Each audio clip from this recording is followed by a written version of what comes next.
अस्सलाम दोस्तों, उम्मीद करता हूँ आप ठीक होंगे। This is Naushwa Khan and welcome to my channel. दोस्तों, काफ़ी लंबे ब्रेक के बाद मैं आप लोगों के लिए कंटेंट बना रहा हूँ। एक्चुअली मैं वेकेशंस में था और मैं जिस जगह पे था वहाँ पे भी थोड़ा सा मैंने इन्वेस्टमेंट, क्योंकि आपको पता है इन्वेस्टमेंट अपॉर्चुनिटीज देखता रहता हूँ। ऐसे ऑप्शंस देखता रहता हूँ, एक्सप्लोर करता रहता हूँ कि कहाँ पे आप इन्वेस्ट कर सकते हो, अच्छा रिटर्न लेके आ सकते हो। फॉर्चुनेटली यूएई में रहते हुए आपके पास एक ग्लोबल एक्सपोजर मिल जाता है। आपको डिफरेंट मार्केट्स की एक्सेस मिल जाती है। आपको पता होता है कि आप डिफरेंट मार्केट्स में इन्वेस्ट कर सकते हो यहाँ से बैठे हुए। और अगर यहाँ से नहीं भी हो तो आप उस मार्केट में जाके देख सकते हो। तो मैं जिस कंट्री में था उस कंट्री का नाम थाईलैंड है। थाईलैंड में आपको पता है कि एक one of the most visited countries है दुनिया की। From tourism perspective Thailand is one of the most visited countries in the world. अगर आप साउथ थाईलैंड में जाते हैं, आपको पता है फुकेट है, तो वो एक बहुत ही बड़ा टूरिस्ट डेस्टिनेशन है।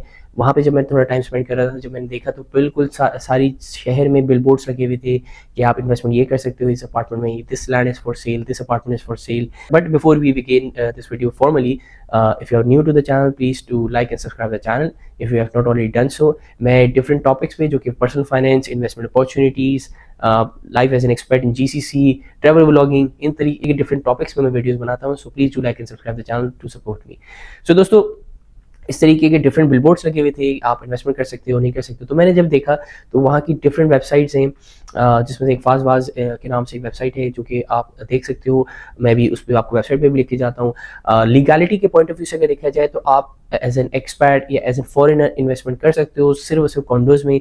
आप लैंड नहीं खरीद सकते हो, टेक्निकली डायरेक्टली लैंड नहीं खरीद सकते हो। अगर आपने इन्वेस्टमेंट लैंड में करनी है तो उसका मैं आपको बताऊंगा तरीका, वो किस तरीके से कर सकते हो। लेकिन मेनली आप कॉन्डोज में इन्वेस्ट कर सकते हो। कॉन्डोज में भी आप उन जगहों पे सिर्फ इन्वेस्ट कर सकते हो जहाँ पे 51% लोकल थाइस की ओनरशिप ऑलरेडी हो। तो जो रिमेनिंग 49% का रेशियो है उन अपार्टमेंट्स की, बिल्डिंग्स की, उन सेट ऑफ अपार्टमेंट्स में आप इन्वेस्ट कर सकते हो सिर्फ, उसके अलावा आप नहीं कर सकते हो।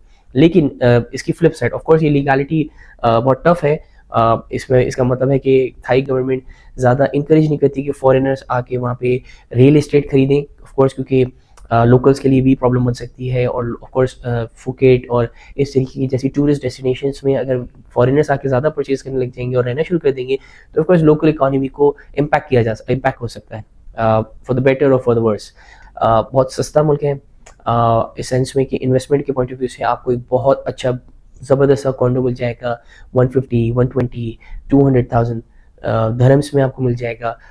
उसके अलावा मैं अभी आपको वेबसाइट से बताता हूँ जो सबसे अच्छे उनके रियल एस्टेट के जो वेबसाइट्स हैं जो कि इस तरीके की सारी लिस्ट करते हैं, उसमें सारी डिटेल्स अवेलेबल होती हैं।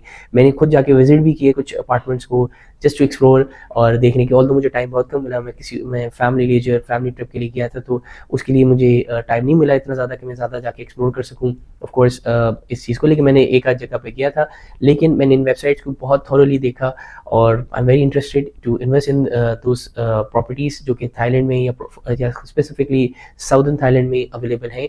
क्योंकि देखें, लॉन्ग रन में आप उन प्रॉपर्टीज़ को क्या देख सकते हो, एप्रिसिएशन हो सकती है क्योंकि वो टूरिज्म के स्पॉट्स हमेशा रहेंगे। एक स्टेबल इकोनॉमी है, स्टेबल कंट्री है, टूरिज्म के पॉइंट ऑफ व्यू से स्टेबिलिटी है।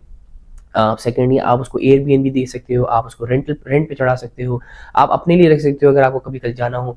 तो बहुत सारे मल्टीपल ऑप्शंस हैं अगर आप वहाँ पे इन्वेस्ट करते हो, लीगली ओन करते हो ज़मीन को। अगर आप बात करें कि आपको लैंड ही चाहिए, आप इंटरेस्टेड लैंड में ही हो, तो आप डायरेक्टली एज एन इंडिविजुअल नहीं ओन कर सकते, आपको कंपनी रजिस्टर करनी पड़ेगी। कंपनी के थ्रू आप वहाँ पे जाके कंपनी की नाम पे ओनरशिप रख सकते हो। लेकिन ऑफकोर्स कंपनी की ओनरशिप भी में आपको, जैसे यहाँ पे कफाला सिस्टम होता है या हुआ करता था उसी तरीके से, या सऊदी में जैसे होता है, तो उसी तरीके से थाईलैंड में भी आपको लोकल पार्टनर लेके आना पड़ेगा जो कि एक्टिव पार्टनर होगा, उसमें इतनी ओनरशिप होगी।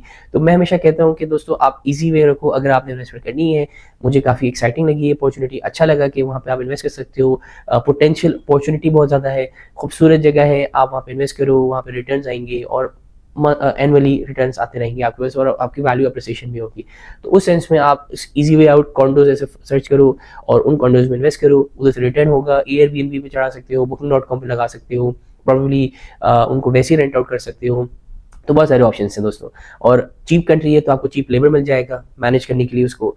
चीप फर्नीचर आपको मिल सकता है, चीप आपको इलेक्ट्रिसिटी यूटिलिटीज़ वगैरह कंपेयर टू दूसरी कंट्रीज़ के तो आपको आसानी से मिल सकते हैं। अगर आप देखो तो top visited countries in the world में Thailand and Bangkok as a city आती है। मैं आपको यहाँ पे दिखा भी देता हूँ इसकी जो मैंने वेबसाइट्स आपको बताई, बहुत सारी मल्टीपल वेबसाइट्स हैं, लेकिन जो मैं सबसे ज़्यादा यूज़ कर रहा था उसको कैसे यूज़ करना है। दोस्तों आपने फाज के नाम से एक जो वेबसाइट है जो थाईलैंड की सारी प्रॉपर्टीज़ के लिए सबसे बड़ी वेबसाइट है रियल एस्टेट के लिए, उसमें जाएं। जैसे मैं देखें ये दिखा रहा हूँ आपको फुकेट में ये सारे ऑप्शंस होते हैं अवेलेबल, आप इधर जाके देख सकते हो। क्योंकि मैं यूएई से अभी एक्सेस कर रहा हूँ तो उसमें सारे धर्म्स में अमाउंट्स नज़र आ रहे हैं, आप भी देख सकते हो।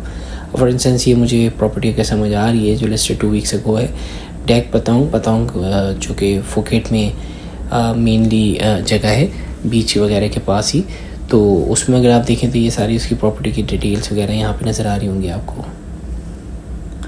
अब आप देखें यहाँ से आप ऑफ़र भी पे कर सकते हैं, make an offer, free and non binding होती है। रेंटल यील्ड बता रहा होता है आपको, सारे बेडरूम बाथरूम साइज़ कितना है, कब इसकी कंप्लीशन कब हुई थी इस प्रॉपर्टी की, पूरी डिटेल्स इसमें बता रहा होता है। डिज़ाइन, आपकी इन्वेस्टमेंट पोटेंशियल कितना है, इम्यूनिटीज़ कितनी है, अफोर्डेबल प्राइस है, मतलब सारी डिस्क्रिप्शन वगैरह देता है। बालकनी है, टीवी है, फर्निश है नहीं है। अच्छा कोटा बड़ा इंपॉर्टेंट है, जैसे मैंने आपको बताया था कॉन्डो ओनरशिप थाई कोटा है, तो इसमें ये थाईलैंड के जो लोकल्स हैं वही परचेज़ कर सकते हैं। फिर देखिए प्राइस टू रेंट रेशो हो गया कि आपके जो भी टोटल अमाउंट आप इन्वेस्ट कर रहे हो उसको 12 मंथ से 12 मंथ से अगर आप डिवाइड कर दो तो कितना अमाउंट बनता है। बाकी लोकेशन और थोड़ी सी आप पिक्चर्स वगैरह देख सकते हैं। इसमें क्या क्या ऑप्शंस हैं, कम्युनल पूल है, सीसीटीवी, सिक्योरिटी, काफ़ी ज़्यादा सिक्योर जगह होती है और अच्छी फैसिलिटीज़ हैं, एमिनिटीज़ के साथ ही जगह होती है। इसमें देखिए आपके पास और भी ऑप्शंस आ रहे होते हैं अगर आप इसमें सर्च करना चाहें, मतलब बहुत ज़्यादा ऑप्शंस हैं इस पूरी उसमें वेबसाइट पे। अब जो देख रहे हैं उसमें मैं देखिए आपको ये बता दूँ फॉरेन कोटा पे जो है, तो फॉरेन कोटा का मतलब है कि यहाँ पे 49% यूनिट्स जो हैं फॉरेनर्स कर सकते हैं, अवेल परचेज़ कर सकते हैं। और ये फॉरेन कोटा के अंदर ही ये अपार्टमेंट है। इसकी प्राइस 639,000 दिरहम्स आ रही है, जैसे कि 6% रेंटल यील्ड है, सेम लोकेशन सेम जगह पे और सेम फैसिलिटीज़ एंड एमिनिटीज़ के साथ। तो इस तरीके से आप देख सकते हैं कि इसमें आप इन्वेस्ट कर सकते हैं।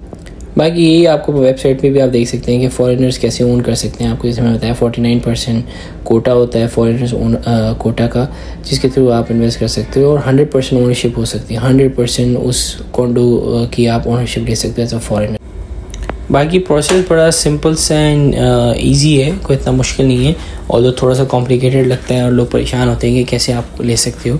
इसमें देखिए एग्रीमेंट्स होता है, रिजर्वेशन एग्रीमेंट होता है, डिपॉजिट आपको जमा कराना होता है, सेल्स एंड परचेज एग्रीमेंट होता है, सेटलमेंट ट्रांसफ़र होती है, जिसमें आपको बताना मतलब ऑफकोर्स लीगली प्रूव करना होता है कि अमाउंट आपने बाहर से ही इन्वेस्ट की है रादर देन आपने विद इन द कंट्री आपने इन्वेस्टमेंट की है। और guys thank you for watching the video till the end. Until next time, अल्लाह हाफिज़।